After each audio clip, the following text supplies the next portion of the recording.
I can't believe I'm saying this, but we're actually getting a Fate Stay Night collaboration in Honkai Star Rail. I'm not joking, it's actually happening. Not only that, but version 2.4 just showcased a lot of good things, especially considering that we just came off of the best story arc so far. We have a lot to go over, so let's just get straight into this. This is the Honkai Star Rail version 2.4 livestream summary. Hope you guys enjoy.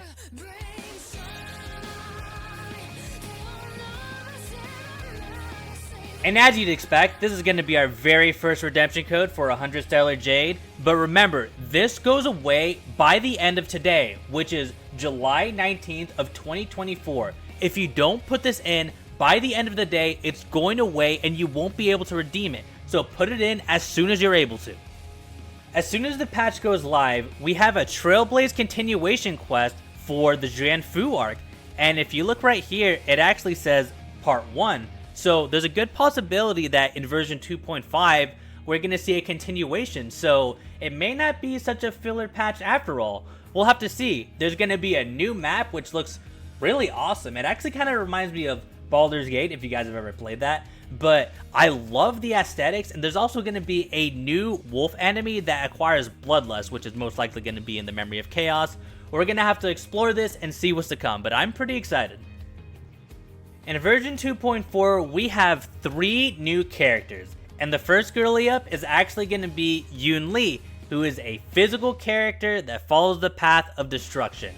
And honestly, she has some of the coolest animations that I've seen so far, in my personal opinion. Let's get into it. Have you ever just wanted to yeet your claymore? Well, now you can.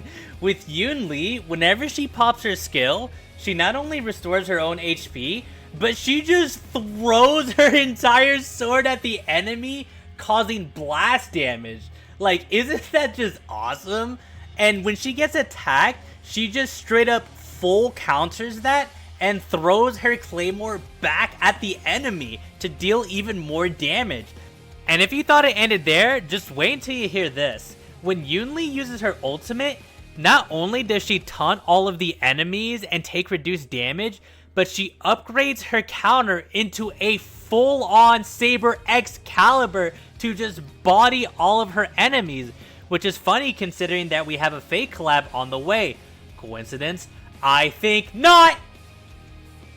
Lastly, if you like Yunli or just want more HSR story, then Yunli is actually going to get a companion quest on the way, so enjoy it. If you ever wanted a male version of Yaimiko, well, now's your chance. Introducing our genius healer, Jiaoqiu, who is a fire character who follows the path of nihility. Wait, I thought this guy was a healer. Jiaoqiu's signature talent is something known as Ashen Roast, which is a stackable debuff that makes the enemy take increased damage. Anytime that Jiaoqiu attacks, whether it's his normal basic or his blast skill attack, he inflicts Ashen Roast on all of the enemies. And for his ultimate, Jiaoqiu does 2 things primarily. 1, he inflicts all of the enemies with Ashen Roast, and whichever enemy has the highest stacks, all enemies are now scaled to the highest stack limit. And 2, he leaves a field in his wake and they take increased ult damage. So it does seem like he is going to be Acheron's new best in slot, but that remains to be seen. And before we talk about version 2.4 banners, there's still one more character to go over. That's right, our lovable March 7th is getting a new path. She is now an imaginary character that follows the path of the hunt, and she has a pretty unique kit from what we'd expect a hunt character to do. Alright, her kit is a little bit complicated, so bear with me for a moment. When March 7th Hunt uses her skill, she selects a master and increases their speed. Whenever said master attacks or uses their ultimate, March 7th immediately advances forward after a certain amount of stacks are hit, and she gets an enhanced basic that does a chance of dealing even more damage. Depending on the selected master's path, her skill can have varying effects. If it's Hunt, Destruction, or Erudition, it causes her basic to do even more damage. Any other path raises the toughness reduction on specific attacks. Whenever March 7th uses her ultimate ability, she selects one target and she also improves her next basic attack. Alright, and now time for our version 2.4 banners. Phase 1 is going to be Yunli and Huahua. And our 4 stars is going to be Hanya, Yukong, and Lynx. And for Phase 2, we have Jiaoqiu and Best Girl. That's right, Sparkle's already getting a rerun. And the 4 stars are going to be Hook, Guinaifen, and Arlen. And not only that, but we also have a new light cone. It's going to be a Harmony light cone with March 7th at the front. Second redemption code is going to be right here. Don't forget that it's going away today, so go ahead and put this in now. Alright, and now time for some events, which is going to be an event basically centered around March 7th's new form. And it looks really good.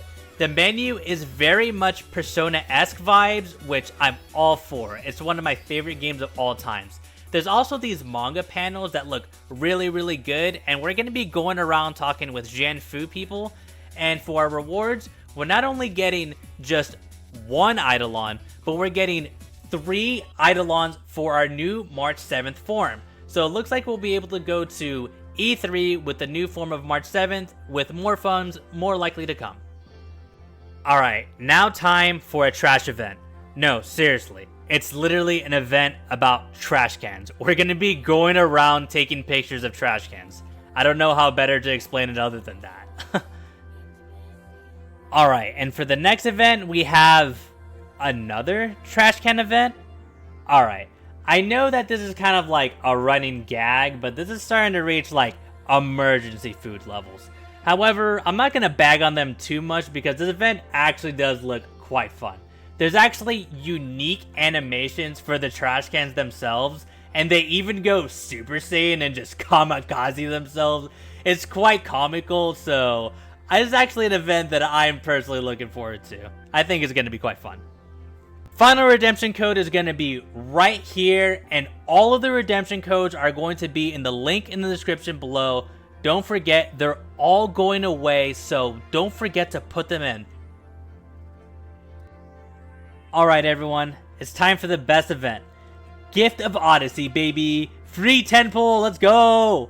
Not only that, but we also have our double leyline overflow, or double calyx as it's called, for double the material, and we also have our Planear Fissure event for double planetary ornaments for Simulated Universe or Divergent Universe. For system optimizations, they actually added a pretty useful one. So as far as our relics go, we can now organize them to where we can have it prioritize whichever substats that we want them to and even save that. As well as whenever we go to a certain character, they're going to have relics that are most suitable for them and they're going to be prioritized to the top. So now you don't have to scale through all of your relics just to get to the one that you finally want to get to. Another thing worth mentioning is that HSR is also introducing a quick start option.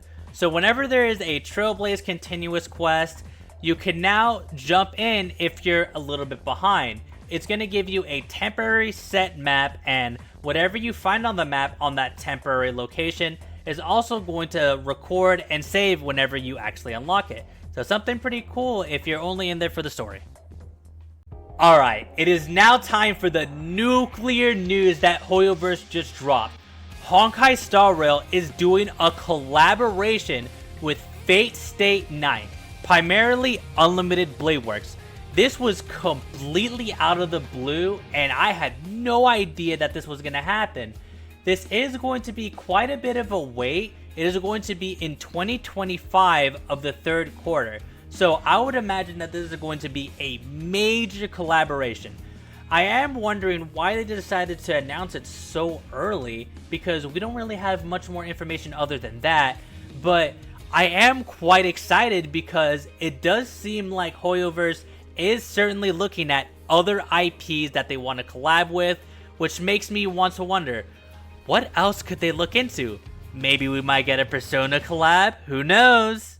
But if you want to stay up to date with everything gacha, whether it's Honkai Star Rail, Neverness to Everness, or Wuthering Waves, I want to cover it all. So make sure to, well, subscribe for more.